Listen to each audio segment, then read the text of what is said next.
ഞാൻ ഫെനി നൈനാന്റെ നിലപാടിനെ എൻഡോഴ്സ് ചെയ്യോ അല്ലെങ്കിൽ മറ്റ് രാഹുൽ ഫാൻസിന്റെ നിലപാടിനെ എൻഡോഴ്സ് ചെയ്യുകയോ ചെയ്തില്ല.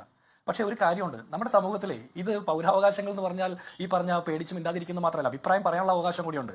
ഈ രാഹുൽ മാങ്കൂട്ടത്തിന്റെ വിശ്വാസ്യതയുമായി ബന്ധപ്പെട്ട വിഷയത്തിൽ എനിക്കും താങ്കൾക്കും ഈ ചർച്ചയിൽ പങ്കെടുക്കുന്നവർക്കും കേൾക്കുന്നവർക്കും തർക്കം ഉണ്ടാകാൻ സാധ്യതയില്ല.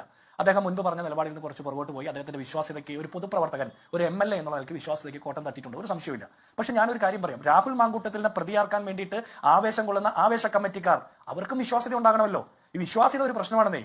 അപ്പോൾ എന്റെ നിലപാട് അത് വലിയ സന്തോഷത്തോടെ ഞാൻ ജയരാജ് കേട്ടതെന്ന് പറഞ്ഞു. ജയരാജ്, എന്റെ നിലപാടിൽ ഒരു മാറ്റമില്ല. രാഹുൽ മാങ്കൂട്ടത്തിനെതിരെ സംഘടനാപരമായി കോൺഗ്രസ് നിലപാടെടുക്കാൻ കാരണം ഒരു കോൺഗ്രസ് നേതാവ്, ഒരു MLA സ്വീകരിക്കേണ്ട നിലപാടല്ല അദ്ദേഹത്തിന്റെ ഭാഗത്തുനിന്ന് ഈ കാര്യങ്ങളിൽ സംഭവിച്ചിട്ടുള്ളത്. ഒരു നിയമത്തിന്റെ മുമ്പിൽ തെറ്റല്ലാത്തത് ഒരു രാഷ്ട്രീയ മൊറാലിറ്റിയുടെ കാര്യവുമായി ബന്ധപ്പെട്ട് വരുമ്പോൾ തെറ്റാണെന്ന് സംഘടനയ്ക്ക് തോന്നിയാൽ നടപടിയെടുക്കും. അതിന്റെ പേരിൽ ഒരുപാട് ആക്ഷേപങ്ങൾ കേട്ടിട്ടുള്ള ഒരാളാണ്. ആ ആക്ഷേപങ്ങൾ ഏതെങ്കിലും ഒരു പ്രത്യേക വിഭാഗത്തിൽ നിന്ന് മാത്രമല്ല, CPM-ന്റെ അണികളിൽ നിന്നും പലപ്പോഴും കേട്ടിട്ടുണ്ട്. അപ്പൊ ഞാൻ ഒരു കാര്യം ചോദിക്കട്ടെ, താങ്കൾ ഒരു ചോദ്യം ചോദിച്ചു, എന്തുകൊണ്ടാണ് നമ്മുടെ സമൂഹം ഇത്രത്തോളം സ്ത്രീ അധിക്ഷേപകരെ സംരക്ഷിക്കുന്നതെന്ന്. അത് താങ്കൾ ഈ കേരളത്തിന്റെ സമൂഹത്തെക്കുറിച്ച് വല്ലാതെ അങ്ങ് വിലപിക്കുകയാണ്. അതിന്റെ ഒരു ഉദാഹരണം വിജയരാഘവനോട് ചോദിച്ചാൽ മതി, എന്തുകൊണ്ട് ഇങ്ങനെ നമ്മുടെ സമൂഹമായി പോകുന്നതെന്ന്. MM മണിയോട് ചോദിച്ചാൽ മതി, അധ്യാപകരെ കുറിച്ചൊക്കെ പറഞ്ഞിട്ടുള്ള മാതൃകാപരമായിട്ടുള്ള പരാമർശങ്ങൾ അതൊക്കെ തിരുത്തിയിട്ടുണ്ട് നിങ്ങൾ. ഒരു സാധാരണ നേതാവിന്റെ വാമൊഴി വഴക്കമെന്ന് പറഞ്ഞ് എൻഡോഴ്സ് ചെയ്യല്ലേ പിണറായി വിജയൻ ആഭ്യന്തര ഉപമന്ത്രി ചെയ്തത്. അപ്പൊ ഇങ്ങനെ പലരും അപ്പുറത്ത് ഇപ്പുറത്തൊക്കെ ചെയ്യുന്നുണ്ട്. അതിനപ്പുറത്ത് ഒരു പൊളിറ്റിക്കൽ മൊറാലിറ്റിയിൽ നിന്ന് കാണുമ്പോൾ എന്റെ വ്യക്തിപരമായ നിലപാടോ എന്റെ പാർട്ടിയുടെ നിലപാടിലോ ഒരു മാറ്റവും വന്നിട്ടില്ല. ഇവിടെ രാഹുലിന്റെ ചിരി കാണുമ്പോൾ വിഷമം ഉണ്ടാകുന്നത് അത് രാഷ്ട്രീയ പ്രശ്നമാണ്. അതിനപ്പുറത്ത് രാഹുൽ മാങ്കൂട്ടത്തിൽ എന്ന് പറഞ്ഞ വ്യക്തി ചെയ്തിട്ടുള്ള തെറ്റുകളിൽ, കുറ്റങ്ങളിൽ നിയമപരമായിട്ട് ശിക്ഷിക്കണമെന്നുണ്ടെങ്കിൽ അതിൽ പ്രൊസീജിയേഴ്സ് പാലിക്കണം. പോലീസിന്റെ അധിക തിടുക്കം വേണ്ട. കാരണം PT കുഞ്ഞുമുഹമ്മദിന്റെ കാര്യത്തിൽ എടുക്കാത്ത തിടുക്കം രാഹുലിന്റെ കാര്യത്തിൽ എടുക്കുമ്പോൾ അത് രാഷ്ട്രീയമാണ്.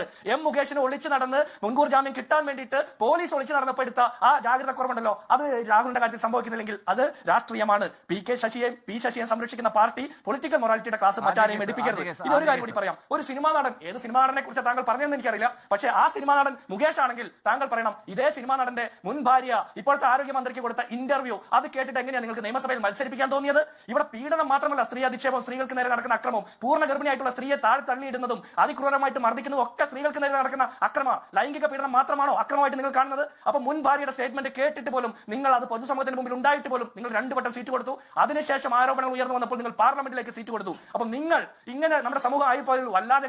രാഹുൽ മാങ്കൂട്ടത്തിന് ധാർമ്മികതയുടെ ക്ലാസ് എടുക്കുന്നവര്, രാഹുൽ മാങ്കൂട്ടത്തിന് ധാർമ്മികത പഠിപ്പിക്കാൻ ഇറങ്ങി പുറപ്പെടുന്നവര്, അവരൊക്കെ ഒരൊറ്റ കാര്യം ചെയ്താൽ മതി, പാപം ചെയ്യാത്തവര് കല്ലെറിയട്ടെ. മനസ്സിലായില്ലേ? നിങ്ങൾ ഈ 3 പരാതികൾ രാഹുൽ മാങ്കൂട്ടത്തിൽ നിലനിൽക്കുന്നുണ്ട്. ഈ 3 പരാതികളും നിയമത്തിൻ്റെ മുന്നിൽ ഇത് വാലിഡ് അല്ല എന്നുള്ളതാണ്. എന്തുകൊണ്ടാണ് വാലിഡ് അല്ലാത്തത്? അപ്പോൾ രാഹുൽ ഒരു രാഷ്ട്രീയക്കാരനായതുകൊണ്ട് അയാളെ കൊത്തി വലിക്കാനുള്ള ഒരു മാർഗമായി എന്നതിനപ്പുറം ഈ പറയുന്ന പരാതികളൊന്നും നിയമത്തിൻ്റെ മുന്നിൽ വാലിഡ് അല്ല എന്നുള്ളതാണ്. എന്തുകൊണ്ടാണ്? അത് ഉഭയസമ്മതപ്രകാരം, 2 പേരുടെയും സമ്മതപ്രകാരം, 2 പേരും സമ്മതത്തോടു കൂടി ഹോട്ടൽ മുറിയെടുത്തു, അവിടെ പോയി, അവിടെ കിടന്നു, കുത്തിമറഞ്ഞു, എൻജോയ് ചെയ്തു, കെട്ടിപ്പിടിച്ചു, ഉമ്മ വെച്ചു, എല്ലാം ചെയ്തു. ഇതൊക്കെ 2 പേരുടെയും സമ്മതപ്രകാരം നടന്ന ഒരു കാര്യമാണ്. അതിനപ്പുറം ഇത് പീഡനമല്ല, ബലാത്സംഗമല്ല എന്ന് പറഞ്ഞാൽ ഈ രാജ്യത്തെ നിയമപ്രകാരം രാഹുൽ തെറ്റുകാരനല്ല. പിന്നെ എവിടെയാ രാഹുൽ തെറ്റുകാരനാവുന്നത്? രാഹുൽ തെറ്റുകാരനാവുന്നത് ധാർമ്മികതയാണ്. ആ ധാർമ്മികത രാഷ്ട്രീയക്കാരന് മാത്രം ഉള്ളതാണോ? അല്ല. MLAക്ക് മാത്രം ഉള്ളതാണോ? അല്ല. പിന്നെ ആർക്കുള്ളതാ? എല്ലാ മനുഷ്യന്മാർക്കും ഉള്ളതാ. എല്ലാ മനുഷ്യന്മാർക്കും ഉള്ളത് കൊണ്ടാണ് ധാർമ്മികതയുടെ പ്രശ്നത്തിൽ രാഹുൽ മാങ്കൂട്ടത്തിൽ കുറ്റക്കാരനാവുന്നത്. അവിടെ കുറ്റക്കാരൻ രാഹുൽ മാത്രമാണോ? അല്ല. വ്യഭിചരിച്ചവരെല്ലാം കുറ്റക്കാരാണെന്നേ. അതിൽ രാഹുൽ കുറ്റക്കാരൻ, ഇപ്പുറത്ത് നിൽക്കുന്ന ആൾ കുറ്റക്കാരനല്ലാതിരിക്കുക, അങ്ങനൊന്നുമില്ല. വ്യഭിചാരത്തിൽ എല്ലാവരും കുറ്റക്കാരാണ്. മനസ്സിലായില്ലേ? അപ്പോൾ ഈ രാഹുൽ മാങ്കൂട്ടത്തിന് ക്ലാസ് എടുക്കാൻ വേണ്ടി ഇറങ്ങി പുറപ്പെടുന്നവർ ഒരൊറ്റ കാര്യം മനസ്സിലാക്കുക, പാപം ചെയ്യാത്തവർ കല്ലെറിയട്ടെ. മനസ്സിലായില്ലേ? അവിടെ ഞാൻ ആളുകളുടെ പേരൊന്നും പറയുന്നില്ല, ഒരുപാടധികം പൂവങ്കോഴികൾ AKG സെൻറ്ററിൽ ഇരിക്കുന്നുണ്ട്. ഇപ്പോൾ രാഹുൽ മാങ്കൂട്ടത്തിനെതിരെ നടക്കുന്നത് രാഷ്ട്രീയ വേട്ടയാടലാണ് എന്നുള്ള കാര്യത്തിൽ ഒരു തർക്കവുമില്ല. ആ രാഷ്ട്രീയ വേട്ടയാടലാവുന്നതോടത്താണ് നമ്മൾ രാഹുൽ മാങ്കൂട്ടത്തിനെ പിന്തുണക്കുന്നതും രാഹുലിനെ സപ്പോർട്ട് ചെയ്യുന്നതും. ഇത് രാഷ്ട്രീയ വേട്ടയാടലാവുന്നിടത്താണ്. അതല്ലെങ്കിൽ രാഹുൽ മാങ്കൂട്ടത്തിന് ഒരു പിന്തുണയുമില്ല. മനസ്സിലായില്ലേ? കാരണം ഇപ്പോൾ പരാതി വന്നു, പരാതി രഹസ്യമാക്കി വെച്ചു, രാഹുലിനെ രാത്രിക്ക് രാത്രി അറസ്റ്റ് ചെയ്തു. ഇത് എന്തുകൊണ്ട് PT കുഞ്ഞു മുഹമ്മദിൻ്റെ കാര്യത്തിൽ നടക്കുന്നില്ല? ഇത് എന്തുകൊണ്ട് മുകേഷിൻ്റെ കാര്യത്തിൽ നടക്കുന്നില്ല? ഈ അറസ്റ്റ് എന്തുകൊണ്ട് P ശശിയുടെയും PK ശശിയുടെയും കടകംപള്ളിയുടെയും തോമസ് ഐസക്കിൻ്റെയും ഒന്നും കാര്യത്തിൽ എവിടെയും ഇതൊന്നും നടക്കുന്നില്ല എന്നുള്ള ചോദ്യമാണ്. മനസ്സിലായില്ലേ? അപ്പോൾ ഈ ചോദ്യങ്ങൾക്കാണ് നമുക്ക് ഉത്തരം വേണ്ടത്. പിന്നെ വ്യഭിചരിച്ചിട്ട് അതിൽ ആരാണ് കുറ്റക്കാരെന്ന് ചോദിച്ചാൽ രണ്ടുപേരും കുറ്റക്കാരൻ. ആരും ആരെയും തട്ടിക്കൊണ്ടുപോയി തോക്കിൻ മുനയിൽ നിർത്തി വീട്ടിൽ കെട്ടിയിട്ടിട്ടൊന്നും ആരും ആരെയും പീഡിപ്പിച്ചിട്ടില്ല. പീഡനം നടന്നതൊക്കെ ഹോട്ടൽ മുറി ബുക്ക് ചെയ്ത് അങ്ങോട്ട് പോയി ചെന്ന് കയറിയിട്ട് നടന്ന പീഡനങ്ങളാണ്.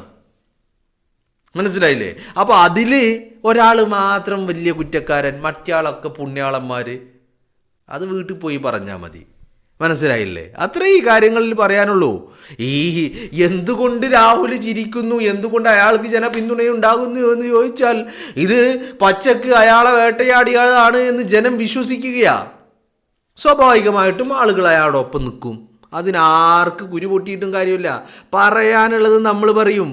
അതിനിപ്പോൾ എത്ര വലിയ എന്തൊക്കെ തല അങ്ങ് കൊണ്ടുപോകുക നിങ്ങൾ, എന്നാ കൊണ്ടുപോയിക്കോ. മനസ്സിലായില്ലേ? അതിനപ്പുറം ഒന്നുമില്ലെന്നേ. ഇതിൽ വേറെ അങ്ങനെ ബുദ്ധിമുട്ടുണ്ടാക്കുന്ന കാര്യങ്ങളൊന്നും എവിടെയും ഒന്നും ഉണ്ടായിട്ടില്ല. പിന്നെ ഒരു പരാതിയിൽ എഴുതി ചേർത്തപ്പോൾ ആ പരാതിക്കൊരു പൊടിപ്പും തുങ്ങലും ഒക്കെ ഉണ്ടാവാൻ വേണ്ടി അതിൽ പലതും എഴുതി ചേർത്തു എന്നുള്ളതാണ് അല്ലേ? അല്ലെങ്കിൽ നിങ്ങളൊന്ന് ആലോചിച്ച് നോക്ക്. 2023 ഡിസംബറിൽ ഏപ്രിൽ 2024 ഏപ്രിൽ 8 പീഡനം നടന്നു എന്ന് പറയുന്ന ആളുകൾ അത് കഴിഞ്ഞിട്ട് 2024 April May June July August September October November December, അത് കഴിഞ്ഞ് ജനുവരി ഫെബ്രുവരി മാർച്ച് ഏപ്രിൽ 2025 ഈ എല്ലാ കാലയളവിലും ഈ പറയുന്ന രാഹുലുമായി വലിയ സ്നേഹമായിരുന്നു. കാനഡക്ക് കൊണ്ടുപോകുകയായിരുന്നു, ഷഡ്ഡി വാങ്ങിക്കൊടുക്കുകയായിരുന്നു, ചെരുപ്പ് വാങ്ങിക്കൊടുക്കുകയായിരുന്നു, ഇതൊക്കെ ചെയ്തുകൊണ്ടിരിക്കുകയായിരുന്നു. അപ്പം നമുക്കതിൽ നിന്ന് എന്താ മനസ്സിലാവുന്നത്? നമ്മളിതൊന്നും ചെയ്യാൻ പാടില്ല എന്നോ ഇതൊന്നും നമ്മൾ വലിയ സദാചാര പോലീസിംഗ് ഒന്നും കാണിക്കില്ല. അതൊക്കെ അവരുടെ ഇഷ്ടങ്ങളാണ്. പക്ഷെ ചോദ്യം ഉയരുന്നത്, എല്ലാം വേണ്ടുവോളം ആസ്വദിച്ചിട്ട്, വേണ്ടുവോളം കൊണ്ടു നടന്നിട്ട്, വേണ്ടുവോളം അനുഭവിച്ചിട്ട് ഒരു സുപ്രഭാതത്തിൽ ന്യൂ ഇയർ മെസ്സേജ് വിഷ് ചെയ്തുകൊണ്ടുള്ള ന്യൂ ഇയർ മെസ്സേജ് വരെ Rahul Mankoottathil 2025 December 31 new year wish ചെയ്തുകൊണ്ടുള്ള മെസ്സേജ് പോലും രാഹുൽ മാങ്കൂട്ടത്തിൽ അയച്ച വ്യക്തി ഡിസംബർ 1-ാം തീയതി ജനുവരി 1-ാം തീയതി അല്ലെങ്കിൽ 2-ാം തീയതി എന്ന് പറഞ്ഞാൽ 2026 ഒരു ദിവസം ഇങ്ങോട്ട് മറിയുമ്പോഴേക്കും ഒരു 12 മണിക്കൂർ പിന്നിടുമ്പോഴേക്കും പരാതിയുമായിട്ട് രംഗത്ത് വരുന്നുണ്ടെങ്കിൽ ആ പരാതിയെ അംഗീകരിക്കാൻ കഴിയില്ല എന്നുള്ളതാണ് ഒരു കോമൺ സെൻസ് വെച്ചുകൊണ്ടാണ് നമ്മളിത് പറയുന്നത്. മനസ്സിലാവുന്നില്ലേ? അപ്പോൾ ഈ കാര്യങ്ങളിൽ ഈ സദാചാര കമ്മിറ്റിക്കാർ, ആഘോഷ കമ്മിറ്റിക്കാർ ഇറങ്ങി പുറപ്പെടുന്നതിന് മുമ്പ്, രാഹുലിനെ അറസ്റ്റ് ചെയ്യുന്നതിന് മുമ്പ് ഇവരുടെ ധാർമ്മികത എന്താണ് എന്നുള്ളത് കൂടി സ്വാഭാവികമായിട്ടും നിങ്ങളൊന്ന് ആലോചിച്ച് നോക്ക്. ഇപ്പോൾ ഒരു സ്ത്രീ വന്നിട്ട് ഇപ്പം നമ്മളോട് പരാതി പറയുക. അപ്പോൾ എന്നോട് പരാതി പറയുന്നത്, എനിക്ക് വേണ്ടപ്പെട്ട ഒരാളെക്കുറിച്ചാണ് പരാതി പറയുന്നത്. ആ പരാതി ഞാൻ കേട്ടില്ലെന്ന് നടിക്കുന്നു. മറ്റൊരു സ്ത്രീ വന്നിട്ട് എന്നോട് വീണ്ടും പരാതി പറയുന്നു. അത് എൻ്റെ ശത്രുവിനെക്കുറിച്ചാണ് പരാതി പറയുന്നത്. അതിന് ഞാൻ വലിയ ഉത്സാഹം കാണിക്കുന്നു. ഇതിന് നമ്മൾ എന്ത് പറയും? കൂട്ടിക്കൊടുപ്പ് എന്ന് പറയും. ഇത് ചെയ്തതാരാ? പിണറായി വിജയൻ. നല്ല 1-ാം തരം നമ്പർ 1 കൂട്ടിക്കൊടുപ്പുകാരൻ അല്ലേ? നിങ്ങളൊന്ന് ആലോചിച്ച് നോക്കൂ. പിണറായി വിജയൻ്റെ അടുത്തേക്കാണ് രാഹുൽ മാങ്കൂട്ടത്തിനെതിരെയുള്ള പരാതി പോയതും PT കുഞ്ഞു മുഹമ്മദിന്, ഇപ്പോൾ റീസെൻ്റ് കാര്യം ഞാൻ പറയുന്നത്, PT കുഞ്ഞു മുഹമ്മദിനെതിരെയുള്ള പരാതി പോയതും പിണറായി വിജയൻ്റെ അടുത്തേക്കാണ്. ഇവിടെ PT കുഞ്ഞു മുഹമ്മദിനെതിരെ പരാതി വന്നപ്പോൾ പിണറായി വിജയൻ എന്താക്കിയത്? അത് ക്ലിഫ് ഹൗസിൽ ബ്രെഡിൻ്റെ അടിയിൽ കൊണ്ടുപോയി വെച്ചു. രാഹുൽ മാങ്കൂട്ടത്തിനെതിരെ പരാതി വന്നപ്പോൾ ആ പരാതി രഹസ്യമാക്കി രാത്രിക്ക് രാത്രി രാഹുലിനെ അറസ്റ്റ് ചെയ്തു. അപ്പോൾ ഇതിനെ നമ്മൾ എന്ത് പറയും? നല്ല 1-ാം തരം കൂട്ടിക്കൊടുപ്പുകാരൻ. ഇതിന് ചില ഇടങ്ങളിൽ വേറൊരു പേര് കൂടി വിളിക്കും, മാമാ പണിക്കാരൻ എന്ന് പറഞ്ഞാൽ സ്ത്രീകളെ കൂട്ടിക്കൊടുത്ത് പണമുണ്ടാക്കിയിട്ട് ആ പണം നക്കുന്നവനെയാണ് നമ്മളിത് പറയുന്നത്. ഈ പേര് വിളിക്കാൻ പിണറായി വിജയൻ എന്തുകൊണ്ടും അർഹനല്ലേ? നിങ്ങളൊന്ന് ആലോചിച്ച് നോക്ക്. നിങ്ങൾ മറുപടി പറ. ഞാനിതൊക്കെ പറയുമ്പോൾ നിങ്ങൾക്ക് തോന്നും ഇവനെന്താ ഇങ്ങനെയൊക്കെ പറയുന്നത്? സ്വാഭാവികമായിട്ടും ഇതെല്ലാം സംഭവിക്കുന്നത്. എടോ, സ്ത്രീകളുടെ സ്വാതന്ത്ര്യവും സുരക്ഷയും ഒക്കെ ആണെങ്കിൽ PT കുഞ്ഞുമുഹമ്മദിൻ്റെ കാര്യത്തിൽ ഇതേപോലെ പരാതി വരുമ്പോൾ ആ പരാതി രഹസ്യമാക്കി വെക്കണം. എന്നിട്ട് അറസ്റ്റ് ചെയ്യാനുള്ള നടപടിക്രമങ്ങൾ രഹസ്യമാക്കി നടത്തിയിട്ട് രാത്രിക്ക് രാത്രി PT കുഞ്ഞുമുഹമ്മദിൻ്റെ വീട്ടിൽ ചെന്ന് അറസ്റ്റ് ചെയ്യണം. ഉണ്ടായോ? ഇല്ല. മുകേഷിനെതിരെ പരാതി വന്നല്ലോ, ഉണ്ടായോ? ഇല്ല. P ശശിക്കെതിരെ പരാതി വന്നല്ലോ, PK ശശിക്കെതിരെ പരാതി വന്നല്ലോ, കടകംപള്ളി, തോമസ് ഐസക്ക് ഇവർക്കെതിരെയൊക്കെ പരാതി വന്നല്ലോ. എന്തെങ്കിലും ഒന്നും ഉണ്ടായോ? പിന്നെ രാഹുലിനുമെതിരെ പരാതി വരുമ്പോൾ മാത്രം ഇത് ഉണ്ടാവുന്നുണ്ടെങ്കിൽ അവിടെയാണ് നമ്മൾ പറയുന്നത് മാമാ പണിക്കാരൻ, സ്ത്രീകളെ കൂട്ടിക്കൊടുത്ത് കാശ് വാങ്ങി നക്കുന്നവൻ എന്ന് നമ്മൾ പറയുന്നത്, അല്ലേ? അങ്ങനെയാണ്. അവിടെയാണ് നമ്മളെ ഈ ധാർമ്മികതയ്ക്ക് വിഷയമാകുന്നതെന്ന്. ഇവിടെ ഇതൊന്നും ഉയർത്തിപ്പിടിക്കാൻ, ധാർമ്മികത മുന്നോട്ട് വെക്കാൻ ഒന്നും ഒരുത്തനും അവകാശമില്ലാത്ത ഘട്ടത്തിലേക്കാണ് പോകുന്നത്. എനിക്ക് തോന്നുന്നു ആ ധാർമ്മികതയുടെ എന്തെങ്കിലും ഒരു ലെവലേശം ധാർമ്മികത ഉയർത്തിപ്പിടിച്ചിട്ടുണ്ടെങ്കിൽ അത് കോൺഗ്രസ് എന്ന് പറയുന്ന പ്രസ്ഥാനം മാത്രമാണ്. മനസ്സിലായില്ലേ? ഇപ്പം രാഹുൽ മാങ്കൂട്ടത്തിനെതിരെ ഉയർന്നു വന്നിരിക്കുന്ന ഒരു പരാതിയും എവിടെയും ഒരു കോടതിയിലും നിലനിൽക്കില്ല എന്ന് നിങ്ങൾ മനസ്സിലാക്കിക്കോ. കാരണം എന്താ? എല്ലാ പരാതിയിലും പറയുന്നത് എന്താ? പീഡിപ്പിച്ചു, ബലാത്സംഗം ചെയ്തു. എന്നാ ഇത് പീഡനമായിരുന്നോ ബലാത്സംഗമായിരുന്നോ? അല്ല, ഇത് അവിഹിതങ്ങളായിരുന്നു, വ്യഭിചാരങ്ങളായിരുന്നു.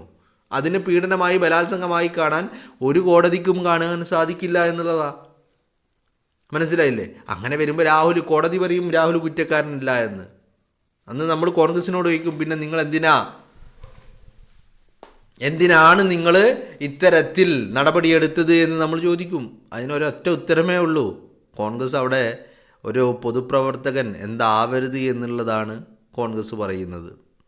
സ്വാഭാവികമായിട്ടും ഒരു രാഷ്ട്രീയ രംഗത്ത് പ്രവർത്തിക്കുന്ന പൊതുരംഗത്ത് രാഷ്ട്രീയ രംഗത്ത് ഒക്കെ പ്രവർത്തിക്കുന്ന ഒരാളുടെ പ്രവർത്തനങ്ങൾ ഇത്തരത്തിലല്ല ആവേണ്ടത്. അത് തന്നെയാണ് കോൺഗ്രസിൻ്റെ മാനദണ്ഡം. അത് അങ്ങനെയുള്ള ഒരു ശൈലി ഒരു പൊതുപ്രവർത്തകന്, ഇതൊരു മനുഷ്യന് തന്നെ യോജിച്ചതല്ല, എന്നിട്ടല്ലേ പിന്നെ പൊതുപ്രവർത്തകന്. അവിടെയാണ് രാഹുലിനെതിരെയുള്ള നടപടിയും അയാളെ പാർട്ടിയിൽ നിന്ന് പുറത്താക്കുന്നതും ഒക്കെ വരുന്നത്. അങ്ങനെ വരുമ്പോൾ ഈ രാഹുൽ മാങ്കൂട്ടം ഇനി ഒരു കോൺഗ്രസിൻ്റെ നേതൃനിരയിൽ ഉണ്ടാകുമോ എന്ന് ചോദിച്ചാൽ ഇല്ല എന്നുള്ളതാണ്. അയാളുടെ ജീവിതം തന്നെ, അയാളുടെ വലിയ ഒരു കരിയർ, അത്രമാത്രം സാധ്യതകൾ ഉണ്ടായിരുന്ന വ്യക്തിയാണ്, അത്രമാത്രം ജനഹൃദയങ്ങളിൽ സ്ഥാനമുണ്ടായിരുന്ന വ്യക്തിയാണ്.